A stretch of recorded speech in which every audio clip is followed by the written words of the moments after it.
মুশফিক ভাই জিন্দাবাদ জিন্দাবাদ একটা ছবি নিয়ে আমার মুর্দাবাদ মুর্দাবাদ।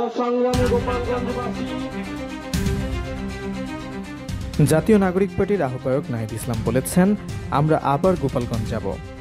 জীবিত থাকলে গোপালগঞ্জের প্রত্যেকটা উপজেলায় প্রত্যেকটা গ্রামে কর্মসূচি করব। গোপালগঞ্জের প্রতিটা ঘরে ঘরে জুলাই গণ অভ্যুত্থানের পতাকা উড়বে। গোপালগঞ্জ মুজিববাদীদের হবে না, বাংলাদেশপন্থীদের হবে। বৃহস্পতিবার ফেসবুকে দেয়া এক পোস্টে তিনি এসব কথা বলেন। পোস্টে তিনি লিখেন, গোপালগঞ্জ নিয়ে আমাদের অবস্থান গতকালের বক্তব্যেই পরিষ্কার বলা হয়েছে। পুরো বাংলাদেশের প্রতি আমাদের যে কমিটমেন্ট, গোপালগঞ্জের প্রতিও আমাদের সেই কমিটমেন্ট। গোপালগঞ্জের অধিবাসীদের প্রতি রাজনৈতিক বৈষম্য আমরা বিরোধিতা করি। গোপালগঞ্জ ও পুরো বাংলাদেশকে আমরা মুজিববাদী সন্ত্রাস ও ফেসিবাদ থেকে মুক্ত করব।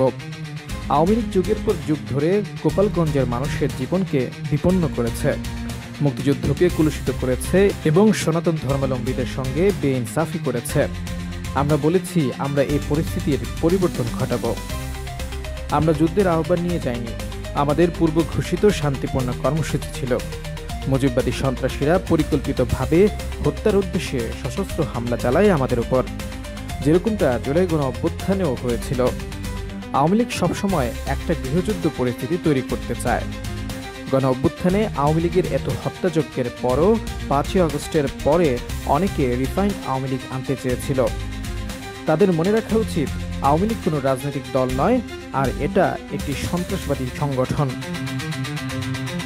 নাহিদ ইসলাম আরও বলেন, 5ই আগস্টের পরে আমরা বহুবার বলছি আমরা আইনি ও বিচারিক প্রক্রিয়ায় জুলাই গণহত্যার বিচার চাই, কিন্তু ছাত্রলীগ ও আওয়ামী লীগের লোকদের ব্যাপকভাবে গ্রেপ্তার করা হয় নাই।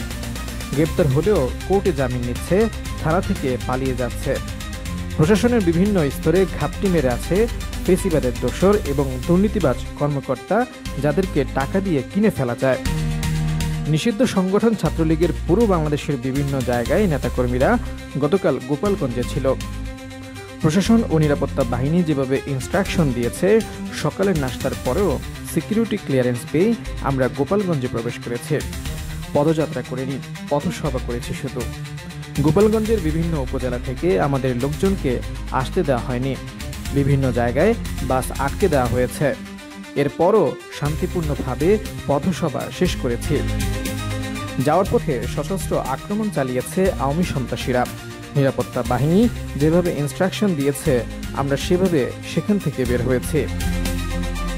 নাহিদ ইসলাম আরও বলেন, কোনো বিচার বহির্ভূত হত্যাকাণ্ড জ্ঞানকে সমর্থন করি না, প্রত্যাশা করি না। জানিয়ে তিনি লেখেন, আমরা 4 জনের মৃত্যুর কথা শুনেছি। কোনো বিচার বহির্ভূত হত্যাকাণ্ড জ্ঞানকে আমরা সমর্থন করি না, প্রত্যাশা করি না। সন্ত্রাসীদের বিচারিক প্রক্রিয়ায় ব্যবস্থা নিতে হবে। প্রশাসন ও গোয়েন্দা সংস্থা যদি সঠিক সময়ে সঠিক পদক্ষেপ নিত, তাহলে এই পরিস্থিতি তৈরি হতো না। এ দায়ভার সরকার ও প্রশাসনকে নিতে হবে। আমরা পুরো ঘটনায় সুষ্ঠু তদন্ত ও সন্ত্রাসীদের বিচার দাবি করছি। সুনির্দিষ্ট তথ্যের ভিত্তিতে সন্ত্রাসীদের গ্রেপ্তার করতে হবে।